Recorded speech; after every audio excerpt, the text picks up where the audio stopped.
Salut à toutes et à tous, bienvenue dans Fou de Sport, l'émission qui commente, analyse, décortique toute l'actualité sportive nantaise. La saison cycliste touche à sa fin. L'heure de faire un bilan des performances des coureurs de Loire-Atlantique durant l'année 2015. Et pour cela, j'accueille sur ce plateau 3 représentants de ces coureurs ligériens avec Jérôme Pinault de l'équipe YAM Cyclisme. C'est comme ça qu'on dit. YAM Cycling. Cycling. Bonjour Jérôme. Bonjour à tous. Également Brian Coquard et Jimmy Angoulevent de l'équipe Europcar. Là, je ne me suis pas trompé. Bonjour messieurs. Une équipe disparaît justement Europcar et une autre va voir le jour dès le 1er janvier 2016. Elle va s'appeler Direct Énergie. On va s'intéresser avec nos invités justement bien sûr ce nouveau projet. On va tout vous dire sur les objectifs de cette nouvelle équipe. Et puis Jérôme Pinault, qui fréquente les pelotons depuis une quinzaine d'années, a décidé de raccrocher le vélo en juillet dernier. Pourquoi ? À quoi va ressembler sa reconversion ? On lui posera la question, mais avant, messieurs, on commence avec vos coups de cœur, coups de gueule, c'est parti.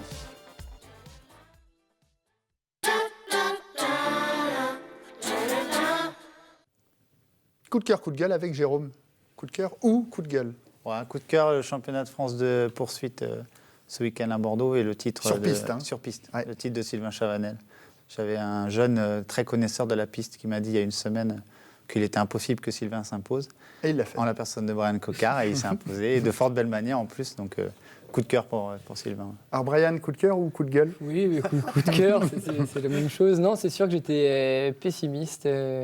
Voilà, je pensais pas qu'il aurait le coup de pédale, un si bon coup de pédale, parce que c'est un coup de pédale particulier sur la piste, et je pensais vraiment pas. Il m'a vraiment agréablement surpris avec un 4,21 sur une piste qui était comment dire, bien froide. Et bon, la chaleur, on sait que ça joue beaucoup, et donc 4,21, je pense que ça pourrait faire un 4,17 sur des grandes compétitions internationales, et c'est... Bon, c'est pas Bradley Wiggins, mais c'est parmi les meilleurs du monde. Jimmy, coup de cœur ou coup de gueule ? Coup de gueule, il y a le parcours de Giro qui est sorti ce week-end. Et, les Italiens, Tour d'Italie, cyclisme. Les Italiens ont encore fait assez fort quand même, parce qu'on va faire... Les cyclistes vont faire des cols au mois de mai à 2800 mètres d'altitude. Donc, voilà, sous la neige, je suis forcément, comme chaque année, à peu près. Les neigeuses vont tourner, je pense, pour pouvoir déneiger. Col de la Bonnette, donc, voilà. Col Daniel, 2 cols qui sont fermés normalement jusqu'à début juin. Fin mai, début juin. Ils prennent un risque, c'est impraticable. Ils sont déjà fermés aujourd'hui. Ouais. Les gens sont à ski dessus. Et la saison cycliste 2015, elle touche à sa fin. Regardez, il reste 3 courses importantes, on va dire, en France. On va les découvrir. Avec Paris-Bourges, ça sera jeudi, le 8 octobre. Paris-Tours, dimanche prochain, le 11 octobre. Et puis, le chrono des Herbiers, c'est pour bien terminer la saison.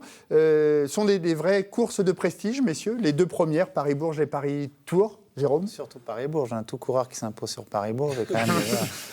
Parce que Jérôme Pinault s'est imposé sur Paris-Bourges. C'était en quelle année d'ailleurs ? C'est il y a longtemps. 2004. C'est ça. Non, mais c'est des belles épreuves. Ouais, c'est des belles épreuves. C'est les courses. Quand on est en forme en fin de saison, on a envie d'aller jusque-là parce qu'on sait qu'au départ, on a déjà 50% des partants qui ont déjà la tête en vacances. Et on sait que si on marche bien, on peut réussir un grand coup. Et notamment sur Paris-Tours, qui est quand même...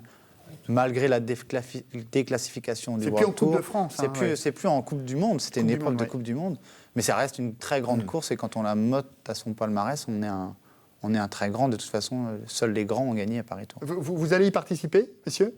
Jimmy ? Oui. Vous êtes le seul à y participer. Paris-Bourges et Paris-Tour, oui. Ouais, non, moi je passe depuis le Grand Prix Québec-Montréal au Canada. Je suis parti un peu sur la piste, donc moi je serai au championnat d'Europe, donc je ne peux pas participer à Paris. Du 11 au 14 octobre, en Suisse. Je reviens le 18, je crois, donc cette semaine-là. Bon, à la 13 au 18. À la mi-octobre. Alors on va revenir justement sur vos saisons respectives dans un instant, mais plus globalement, je veux savoir ce que vous avez pensé de cette saison 2015 cycliste, en règle générale. C'était un bon cru, Jérôme, cette saison ? On a assisté à des belles choses. Moi, je retiendrai le beau Tour de France, malgré l'assommage, on va dire, de Froome à la Pierre Saint-Martin. Après, on a eu une belle bataille des Français. Moi, je vais retenir surtout ça, des Français qui bataillent avec les meilleurs, et ça, c'est important. Et puis, un beau champion du monde. Je pense qu'on est tous d'accord pour dire que pour le cyclisme, pour sa modernité, pour sa jeunesse, pour le le nouveau souffle que va apporter ce coureur-là, Ouais. c'est très très bien qu'il se soit imposé à Richmond. Brian, qu'est-ce que vous retenez, vous, de cette saison 2015, l'effet marquant? Moi, je pense que ce que Jérôme a pu dire, c'est la victoire c'est 3 victoires des Français sur le Tour. Je crois, 3 de belles étapes. Ouais, ça gagne champion du monde. Je pense que ouais, c'est très bien pour le vélo moderne et c'est un jeune qui passe bien et donc c'est bien. Jimmy, quelque chose à rajouter sur cette Non, ouais, saison? j'ai un peu le même discours. Et on a eu même aussi une belle Vuelta cette année qui a été indécise jusqu'à la fin. Donc, À laquelle vous avez participé d'ailleurs? Oui. Ouais. Et non, on a eu trois très beaux grands tours. Donc on espère que tous les ans ça va être comme ça, que ça va continuer. L'émergence de nouveaux talents comme Tom Dumoulin, qu'on n'attendait pas à ce niveau-là à la Vuelta. Les jeunes, on a dit, les jeunes Français, ça gagne champion du monde. Donc Ouais. je pense que le vélo, une nouvelle vague, là, une nouvelle vague qui arrive arrive. Et voilà, Qui vous pousse la dehors. preuve en est que nous, nous les anciens, on arrête. Mais c'est très bien, c'est comme ça et heureusement que c'est comme ça. Parce que cette saison 2015, c'est donc la dernière pour Jérôme Pinault et Jimmy Engoulevent. C'était vraiment l'heure de ranger le vélo, Jimmy, pour vous? C'est une envie oui, ou c'est un peu c'est, contraint et forcé finalement? Non, c'est un choix. C'est un choix. Je pense que si j'avais décidé personnellement de continuer ma carrière de cycliste, je pense que j'aurais pu continuer parce que je ne me sens pas fatigué physiquement ni mentalement. Après, c'est un choix de carrière. À 36 ans, je trouve que c'est le bon moment pour arrêter. J'ai aussi une bonne opportunité qui se présente devant moi, donc c'est en partie pour ça que On en reparlera j'arrête longuement tout à l'heure. et que je le prends plutôt bien. Donc voilà, je pense que j'ai fait 14 ans comme Jérôme. Je pense que 14 ans, c'est quand même une belle carrière, même si on peut toujours faire mieux. Mais je pense qu'on peut être fier de ce qu'on a fait. 14 ans, c'est pour nous, je pense, une bonne carrière. Compliqué de prendre cette décision. Jérôme, on vous voit. Alors ça, c'était avant le Tour de France l'an passé. Quand on voit les images, non, finalement, de plus souffrir comme ça, avec des pansements, une main cassée, etc., c'est plutôt une bonne nouvelle d'arrêter. Non, moi, je suis très heureux d'avoir pris cette décision. C'est déjà depuis un moment. On en parle à la maison et puis on décide d'arrêter parce que, pas qu'on n'aime plus le vélo, c'est pas ça, mais on n'a plus, moi, j'ai plus la niaque pour aller faire les sacrifices nécessaires à ce très haut niveau parce que c'est de plus en plus difficile. On sait que les écarts se restreignent, que le niveau est nivelé vers le haut dans le vélo et qu'il n'y a plus la place à la fantaisie. Et j'étais quelqu'un d'un peu fantaisiste parfois, donc il valait mieux s'arrêter là, sur une bonne note, sur des bonnes choses. Comme le disait Jimmy, on n'a pas à rougir, au contraire. Je crois qu'on a traversé aussi des périodes où nous, on a cotisé pour les jeunes générations qui aujourd'hui s'éclatent. On peut en être fiers. On a signé tous les deux notre contrat avec Anthony Gélin. En 2002, en c'est 2002, ça. pas très loin d'ici, dans les locaux du journal Bonjour. Ouais. Et aujourd'hui, on a en 3 semaines, tous les 3 décidé d'arrêter au même moment. Donc, c'est signe que la roue, elle tourne et qu'il est temps de laisser la place aux jeunes. Alors, on va revenir sur vos saisons respectives et puis on parlera de votre avenir dans un instant. Regardez la saison de Jérôme Pinault, cette saison 2015, avec voilà, une 8e place de l'étape. Alors, c'est 1B du Tour d'Andalousie, 15e de la classique Almeria, 25e du Omloop et Newsblad, c'est pas facile à dire. Et puis le Tour d'Italie, abandon à la 18e étape, on en avait parlé dans cette même émission. Et puis, pas sélectionné pour le Tour de France, on va y revenir dans un instant. Comment vous jugez votre saison, cette dernière saison, parmi les pros? J'ai la sensation on me dit toujours, il ne faut pas faire l'année de trop. Et arrivé au mois de mai, j'avais la sensation de la faire. Ouais. Donc, dans toute ma carrière, c'est pas ça que je vais retenir le plus. J'ai bien démarré. J'étais motivé en début de saison, j'ai bien démarré. Et puis, à l'approche du Giro, il m'est arrivé pas mal de soucis de santé notamment, des grosses chutes. J'ai senti aussi qu'au sein du peloton, j'avais de plus en plus peur. Donc, je ne retiendrai pas cette saison comme mémorable. Mais en tout cas, ça m'a permis, ces choses-là, de me dire, bon, il est temps d'arrêter. Cette non-sélection au Tour de France, c'est le gros point noir, on va dire, et ça vous laisse encore un goût amer? Ouais, c'est le goût amer de l'année parce que j'aurais voulu aller sur ce Tour de France pour arrêter. C'était ça le plan, à la base, pour moi. Maintenant, je n'ai pas fait le Tour d'Italie qu'il fallait pour faire ça. À la base, ça devait être un tour pour me préparer, mais on m'a annoncé que ce n'était pas le cas. Puis, qui était extrêmement difficile, en plus, ce Tour d'Italie. Extrêmement difficile physiquement et mentalement, pour moi, avec les tensions qui se sont créées avec l'équipe. Et donc voilà, j'arrête sur un goût positif de toute ma carrière, mais sur un goût amer sur ces derniers 6 mois, en tout cas sur cette non-sélection. Mais bon, après, quand j'ai vu les copains galérer sur le tour, Ouais. j'étais quand même bien dans mon canapé. Qu'est-ce qui vous a manqué justement pour terminer votre carrière en beauté? C'est ça? C'est cette participation au tour ou... Bon, sur l'ensemble de ma carrière, j'aurais aimé gagner une fois une étape du tour. Et par contre, pour finir cette année-là en beauté, oui, peut-être faire le tour. Mais bon, c'est les critères de sélection, c'est comme ça. L'équipe se développe, ou pas d'ailleurs. Mais voilà, j'étais pas dans les plans. Et donc voilà, je me retire et c'est aussi bien comme ça. Un mot justement, vous l'avez suivi à la télévision, le tour quand Tous même? les jours. En fait, j'ai Vous hésité étiez longtemps. devant, ouais. Et en fait, j'avais mes petits protégés. Et j'avais dit que je ne regarderais pas, mais oui, bien sûr. J'aime le vélo, de toute façon, j'aimerais toujours ça. Et je compte même très très vite revenir dans le milieu. Donc c'est mon truc. Je crois que voilà, on est tous pareils, on aime ça. Et demain, s'il y a une course qui passe à 5 km de chez moi, j'irai faire le déplacement. Donc non, j'ai suivi étape par étape, pour bien analyser. Jimmy, vous mettez également fin à votre carrière après 13 ans au sein des pelotons. 14 ans. Qu'est-ce que vous garderez justement, vous, de votre carrière, les bons comme les moins bons moments? Je garde surtout les bons, les moins bons, j'essaie de les oublier.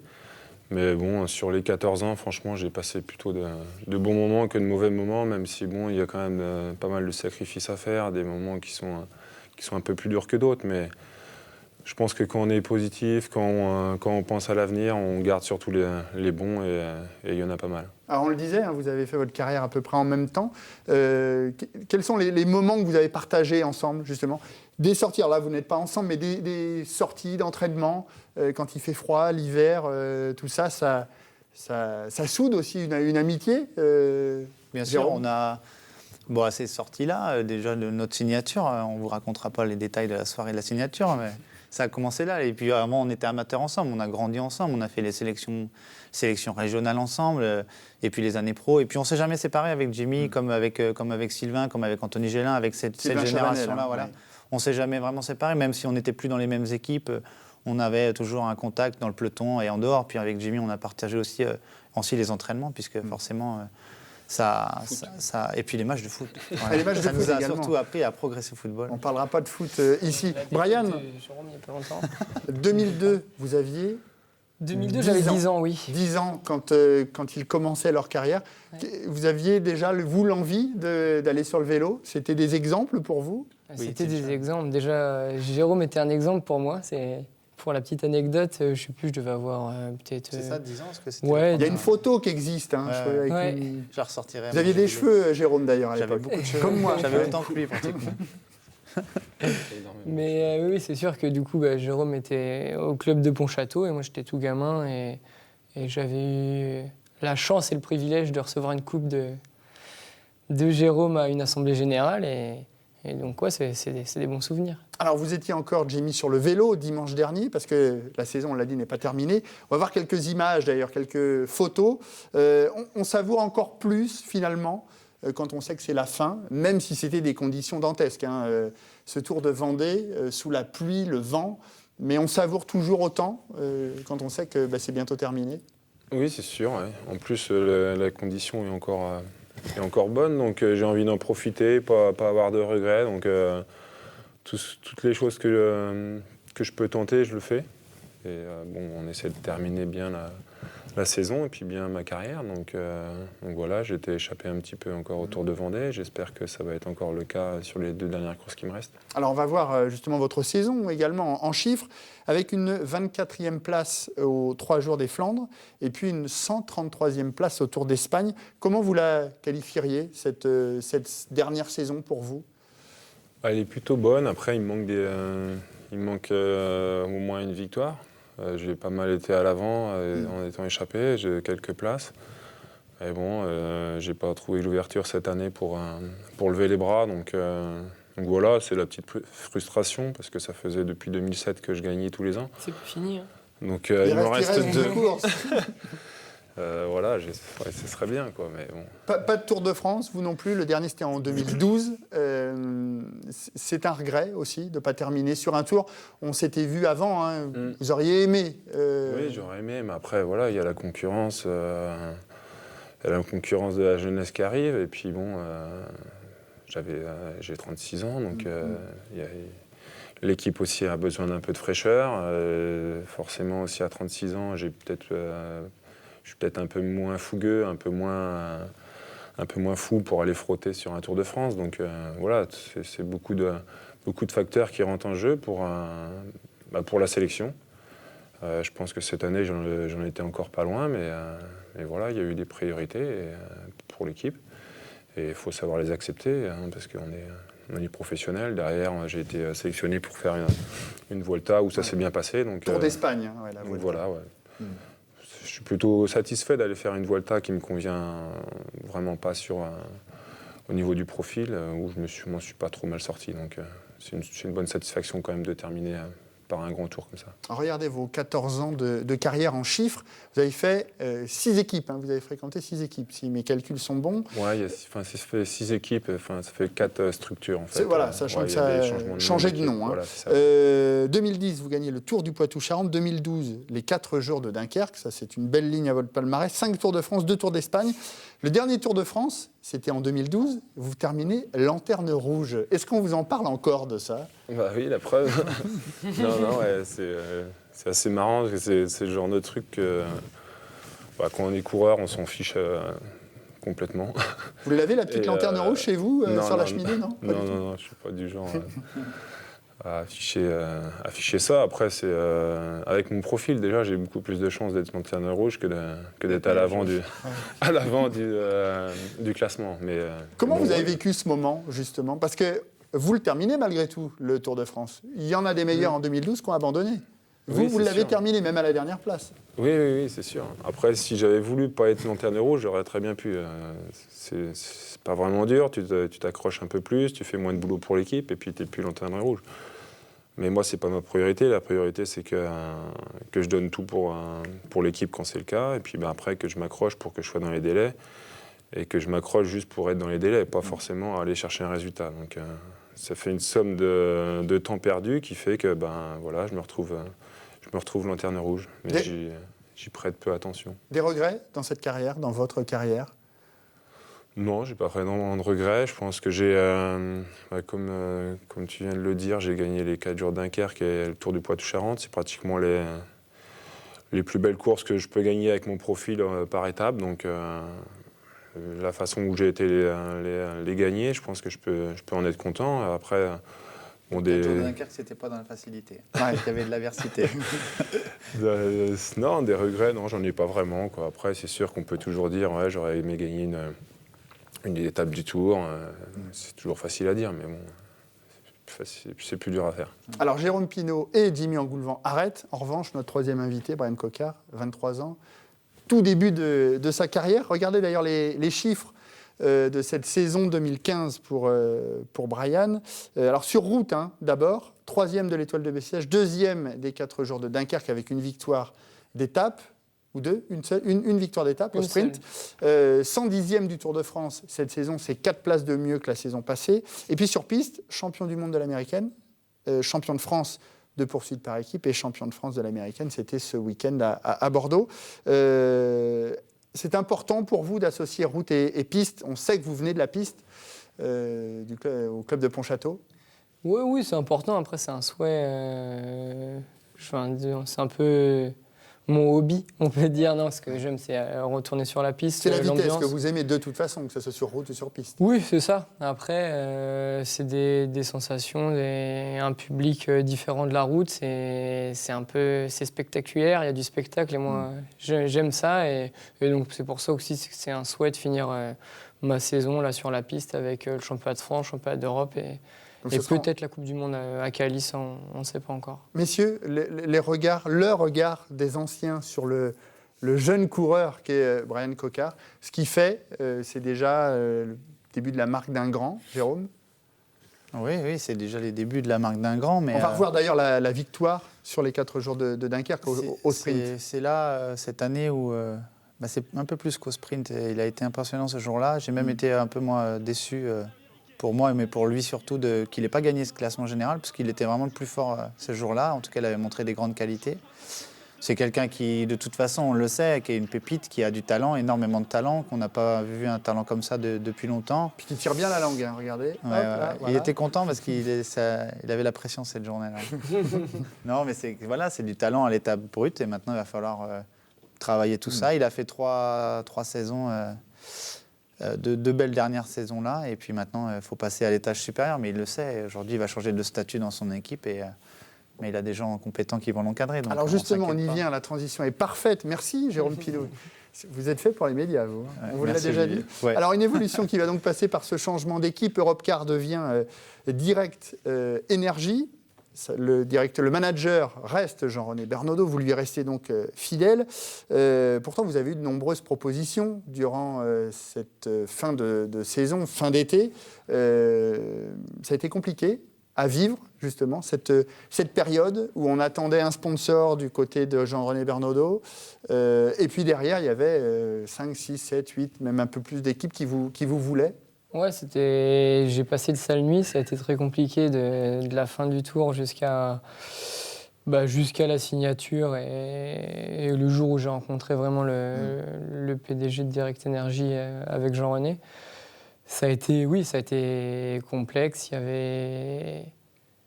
Je savais qu'on m'avait fait comprendre que si je restais pas dans l'équipe, la poursuite de l'équipe allait être très compliquée.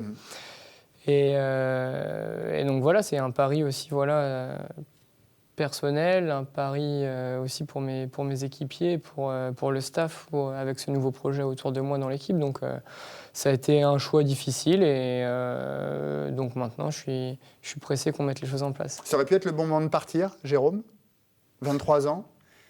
Oui, ça aurait pu l'être, ouais. Ça aurait pu l'être. Maintenant, et moi, il le sait, parce que je lui parle tous les jours, si ce n'est 2 fois par jour, mais moi, le choix sportif, pour moi, ce n'est pas le meilleur des choix qu'il avait à faire. Maintenant, j'ose espérer qu'on va mettre en place des choses et quelque part, je suis rassuré de voir que Jimmy va aussi faire partie de ces plans-là. Je pense qu'il lui faut de la jeunesse, il faut de la modernité, il faut mettre des choses en place qui vont le faire progresser. Il ne progressera plus maintenant tout seul. Il a déjà fait beaucoup tout seul. Il faut maintenant mettre des choses en place autour de lui. Mais d'après ce que j'ai vu et ce que j'ai compris, en tout cas, c'est la volonté de son équipe. Donc c'est ça qui est rassurant. Et quelque part, comme on disait tout à l'heure en venant, c'est un pari pour lui, sportif, de s'affirmer. Et de toute façon, dans les premières tractations, on a bien compris que Brian avait du cœur, envie de rendre un peu à Jean-René ce que Jean-René lui avait donné et offert. Et il n'avait pas encore, je pense, la largeur et l'étoffe pour partir à l'étranger. Il avait un peu peur de ça. Donc, quitte à rester en France, autant créer un produit purement Brian Coquard et de faire du Brian le leader de cette équipe. Et en tout cas, le point d'ancrage de cette équipe. Et quand on voit les grands coureurs qui vont être autour de lui, que ce soit dans le staff ou dans l'équipe, c'est quand même très rassurant pour lui. Regardez les changements entre Europcar et Direct Énergie, avec notamment le départ de Cyril Gauthier du côté de la G2R et de Pierre Roland à Garmin, puis le retour de Sylvain Chavanel auprès de Jean-René Bernaudot et Adrien Petit de Cofidis, justement voir Chavanel, Vauclair qui sera toujours là, avec vous comme leader de cette équipe, parce qu'on va y revenir dans un instant, mais cette équipe Direct Énergie, c'est une équipe taillée pour le sprint. En tous les cas, c'est ce que vous souhaitez, mais c'est bien aussi qu'il y ait des grands noms dans cette équipe. Ah oui, non, c'est sûr que je pense que pour une équipe française, avoir Vauclair et Chavanel dans son effectif, c'est... on sait que le public en France... Vauclair et Chavanel, c'est les deux stars françaises. Et du coup, non, c'est sûr que c'est très bien. Après, il y a une nouvelle génération avec les jeunes qui arrivent et avec laquelle on va essayer vraiment de créer quelque chose, de créer un bon train, de créer vraiment un groupe sprint autour de moi pour que toutes ces deuxièmes places, je pense que je dois en avoir presque une dizaine cette année, se transforment en victoire. Et là, ça ferait une super saison. Jimmy, Brian, il est taillé pour devenir leader à 23 ans. Il a les épaules, ça y est, après 2 saisons dans le peloton pro, là. Oui, je pense. Après, il l'a déjà prouvé par rapport à ses résultats. Quand on fait 2e sur les Champs-Élysées, quand on fait 2 fois 2e à Paris-Nice aussi. Ouais. Voilà, c'est les résultats qui parlent aussi. Hein, donc maintenant, je pense que pour continuer à progresser et remplacer justement ces places de 2 en victoire, faut qu'ils soient un peu plus entourés, qu'ils prennent aussi un peu de force aussi personnellement, mais je pense qu'on y travaille. Je pense que ce soit Jean-René Bernaudot et l'encadrement qui l'entoure en sont conscients que pour qu'il progresse, il faut qu'aussi on lui mette les moyens autour. Donc je pense que c'est ce qu'on espère faire dès l'année prochaine, en 2016. Et on va travailler dur cet hiver pour arriver encore plus fort en 2016 et remporter des belles victoires. Parce que alors vous arrivez dans cette équipe Direct Énergie, enfin vous y restez, mais en tant que directeur sportif, et vous allez vous occuper plus particulièrement de Brian, c'est bien ça, sur le sprint et de ce fameux train. On va en reparler dans quelques secondes, parce que les amateurs de cyclistes connaissent, mais le commun des mortels ne connaît pas forcément ce que c'est qu'un train et le travail qu'il y a à réaliser. Mais c'est ça, vous allez donner des conseils à Brian, grosso modo, c'est ça. Hein. Oui, c'est ça, Brian et aussi ses équipiers, parce que je pense que Brian, forcément, il aura besoin de conseils, mais ses coéquipiers qui feront le boulot en auront bien besoin aussi. Donc, ça fera partie de ma tâche dans l'équipe Direct Énergie. Et je suis vraiment motivé pour ça. Je pense en avoir les compétences parce que j'ai fait 4 structures où j'ai vraiment travaillé avec les meilleurs sprinteurs mondiaux pratiquement. Ouais. Donc voilà, ce sera à moi d'apporter quelque chose de nouveau, de frais, pour que tout le monde soit plus fort l'année prochaine. Ouais. Alors c'est donc mettre en place un train. C'est quoi un train ? Regardez, on a découvert ces images sur Internet. C'est vu de l'intérieur. Brian, un train, c'est quoi ? Et c'est ce que vous voulez faire avec cette équipe Direct Énergie, c'est d'avoir 3, 4, 5 coureurs qui vous amènent pour aller gagner un sprint. C'est bien ça ? Oui, ça c'est l'idéal, c'est d'être déposé à 200 mètres de l'arrivée. C'est-à-dire que le dernier coureur devant soi, qui est souvent appelé le poisson pilote, vous dépose à 200 mètres pour que, en gros, à 200 mètres, vous êtes en deuxième position. Et on sait que à 200 mètres de la ligne, si tu lances ton sprint, tu es très bien emmené. Il y a grande chance de victoire. C'est difficile de se faire battre. Pourquoi en France c'est si compliqué, justement, dans ce domaine précis du sprint ? Alors, il y a Boigny, il y a vous, il y a Desmar, mais il n'y a pas de grosses victoires. Pourquoi à l'étranger, on a un train d'avance, justement ? Jérôme, vous qui avez travaillé également à la Quick Step avec un des meilleurs sprinteurs, dont le nom m'échappe d'ailleurs, vous allez m'aider. Mark Cavendish. Mais je pense que c'est une question de culture et d'avancement dans les leaders. On avait très longtemps en France attendu un vainqueur du Tour, donc on a beaucoup axé les saisons sur le Tour de France, mais le Tour de France, on s'est aperçu que c'était très compliqué de gagner un Tour de France, le classement général. Et puis il y a une génération qui est arrivée avec des Demar, des Boigny, des Coquard, qui sont issus du sprint, mais qui sont des coureurs très vite. Mais chez les amateurs, on n'a pas de structure pour aller très vite. On va très vite et on gagne des courses seuls. Et après, il faut mettre au diapason les équipiers. Et c'est très difficile en France, avec la culture qu'on a. C'est changer les mentalités, c'est ça ? C'est changer les mentalités, c'est de faire comprendre à un garçon qui peut être très bien toute sa carrière. Je crois que Jimmy et moi, on est un peu l'exemple de tout ça. C'est de faire une très belle carrière, une très longue carrière, être respecté, avoir un nom dans ce milieu, sans jamais avoir été un grand champion, un grand vainqueur. Et aujourd'hui, il y a des très bons coureurs qui sont faits pour ça. Je crois que à l'image, il y avait l'équipe Giant. Chez Direct Énergie, demain, il y a des noms qui sont pas des garçons qui ne sont pas moins doués pour faire ce qu'a fait la Giant. Mais il va falloir qu'ils se mettent en tête qu'à partir du moment où Brian Coquard est au départ d'une course, la course est à gagner par l'équipe, par Brian, et qu'eux font partie d'une machine, d'un train, comme tu dis, d'une stratégie mise en place, et que ces garçons-là ne doivent absolument pas gagner, mais faire gagner. Et c'est un peu la mentalité qu'il faut faire changer. Mais je pense que plus on les prend jeunes, et surtout des garçons qui seront issus de la piste, avec l'apport de Sylvain qui connaît ça, être équipier, ça peut très bien marcher et ça peut faire mal dès l'an prochain. Combien de temps justement on se donne pour être véritablement performant ? Là, il va y avoir l'hiver où vous allez travailler énormément sur piste. Il y a des exercices bien spécifiques pour arriver à ce que tout s'enchaîne bien dès le début de saison. C'est ça, c'est être performant dès la saison prochaine, gagner dès la saison prochaine ? De toute façon, je suis un gagneur, donc pour moi, c'est le plus rapidement possible. Après, il va falloir que ça se mette en place, mais oui, il faut qu'on y arrive dès le plus rapidement possible. Et je pense qu'après, c'est juste une question de déclic et que toutes les choses se mettent bien. Et je pense que ça peut aller très vite. Direct Energy, meilleure équipe de sprint au monde. Vous y croyez et vous pensez que c'est réalisable, Jimmy ? Là, dans l'immédiat, je pense qu'on n'est pas encore au niveau des meilleurs mondiaux, hein, mais je pense qu'en France, on n'a pas à rougir face à la Cofidis ou à la FDJ l'année prochaine. Ce qu'on espère, c'est que tout le monde progresse autour de Brian pour qu'on soit encore plus fort. Puis après, il y a une forme de respect avec les victoires qu'on va pouvoir avoir pour monter aussi dans la hiérarchie mondiale, parce qu'il y a aussi ça qui rentre en compte pour aller se faire respecter sur les courses comme le Tour de France ou la Vuelta. Parce que l'équipe est Continental Tour, elle n'est pas World Tour, elle n'est pas au plus haut niveau mondial. Hein. Enfin, ça c'est pas ce qui pose souci.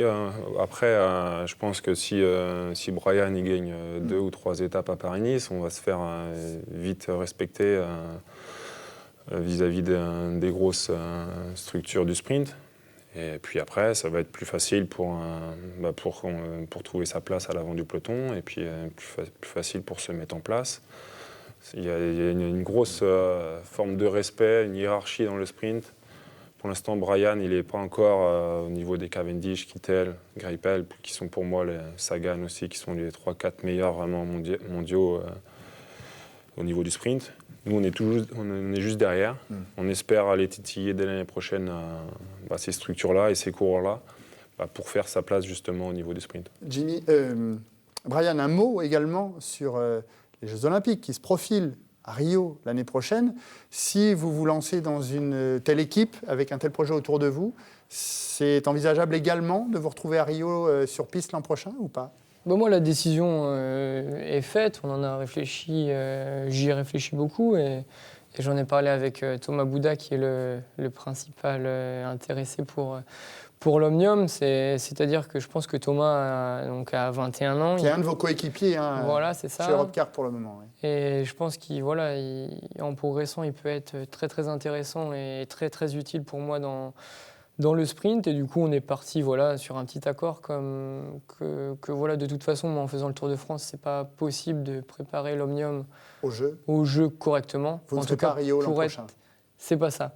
Mais après, on a un projet aussi de poursuite par équipe qui là, est envisageable, mais c'est compatible. Mais voilà, ça serait le Tour de France en tête et ensuite, après, aller à Rio en poursuite par équipe. C'est ça. Jérôme, vous ne serez pas à Rio ou si, peut-être. Avec la reconversion. On va revenir rapidement sur votre carrière, si on peut la découvrir. 14 saisons pro, on l'a dit, 5 équipes fréquentées, 13 Tours de France. La meilleure place est 27e en 2004. 2 fois maillot à poids du meilleur grimpeur, 6 jours en 2006, 9 jours en 2010. 4 Tours d'Italie, 1 victoire d'étape. 1 Tour d'Espagne et vainqueur de la Coupe de France en 2008. Quand vous relisez tout ça, vous vous dites, il manque quelque chose ? Je me dis, je suis vieux. Il manque quelque chose sur ce palmarès ou pas ? Moi, j'aurais toujours en travers de la gorge ma seconde place au chrono par équipe à Nice il y a 2 années avec l'équipe Omega Pharma sur le Tour de France pour 200e. Et je me dis que ces 200e-là auraient un peu changé quelque chose à mon palmarès. J'aurais été vainqueur d'une étape du Tour. C'est Puis il y a à Pau en 2002 également. À Pau, mais j'étais deuxième derrière Algan. Du coup, je l'ai moins ressenti comme une défaite parce que quand on fait 2e d'une étape du Tour, quand on a 22 ans, plus jeune du Tour, première année pro, on se dit je vais en gagner une dans pas longtemps, ça va venir. Et puis finalement, c'est jamais revenu. Messieurs, c'est une vraie page du cyclisme français, en tous les cas, qui se tourne avec le départ de Jérôme et le départ de Jimmy également. Brian ?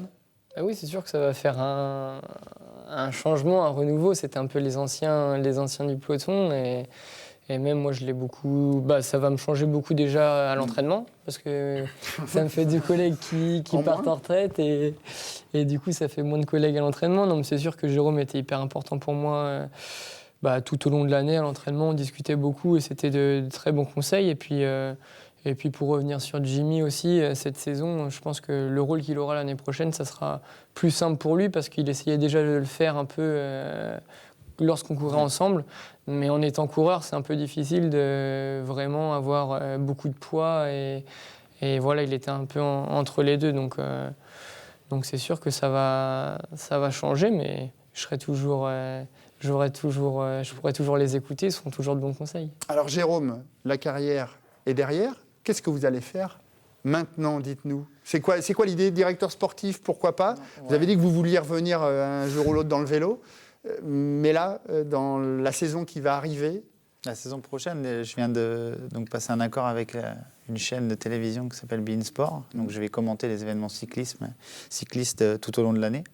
Et puis je vais intégrer à partir de lundi prochain, ce qui est une grande nouvelle pour moi, le CDES de Limoges pour passer un diplôme universitaire de manager général. Ce qu'on fait Zinedine Zidane, voilà. Éric Carrière notamment. Oui, voilà, et Michael Landreau qui sera avec moi cette formation-là. Et pour obtenir ce diplôme-là dans 2 ans, en juin 2017, et donc je serai diplômé. Et donc là, j'ai déjà des petites choses en tête, notamment de monter ma propre structure ou de reprendre une structure. En tout cas, être manager et apporter la modernité, mon idée dans le vélo ou dans un autre sport si le vélo ne veut pas de moi, mais mon idée première, c'est quand même le vélo. Et d'apporter voilà, tout ça, tout ce changement et cet acquis, puisque aujourd'hui, les managers d'équipe ne sont pas forcément des gens diplômés et pas forcément des gens qui ont appris. Alors, ils font des choses très bien, c'est très bien, mais si on veut progresser, peut-être qu'il faut s'ouvrir aussi à ça. Et donc, vous voudriez être à l'origine d'une évolution, pourquoi pas dans le vélo? Je ne vais pas révolutionner, c'est pas ce que je dis, mais oui, je pense qu'il y a des choses à apporter au vélo avec mon passé de coureur, les diplômes que j'obtiendrai, ma formation. Il y aura des choses à faire, et pourquoi pas revenir avec ces gens-là, puisque je m'encadrerai aussi des gens avec qui j'ai confiance, avec qui je sais qu'on peut bien travailler. Donc, voilà. Un mot également, parce qu'on sait que vous allez toujours très vite en vélo. On vous a vu sur le triathlon de la Baule. Vous allez continuer? Bien sûr, ouais, je vais. Le triathlon, c'est... Le triathlon, la course à pied, le trail, déjà pour garder la forme, il faut que je me fixe des objectifs. Je crois vous avez pris combien de kilos là, depuis l'arrêt? On ne le dit pas, ça. J'ai pris... Depuis le mois de mai, déjà trop. Mais oui, je vais continuer la course à pied. Le triathlon, je me suis pris au jeu à la Baule. Et c'est vrai que pour un néophyte... de la natation, c'était très simple. Eh bien, merci à tous les trois d'être venus faire le bilan de cette saison cycliste. Bonne chance pour vous deux, pour vous trois, pour la suite. Merci également à Nico, à Glenn, à Dany, à Julien qui était en régie. On se retrouve jeudi pour Fou de foot à partir de 19h20 sur Télé Nantes. Et puis Fou de sport revient dans 15 jours. On parlera du Nantes-Rezé Basket qui fait un très bon début de championnat. Très bonne semaine à tous. Salut.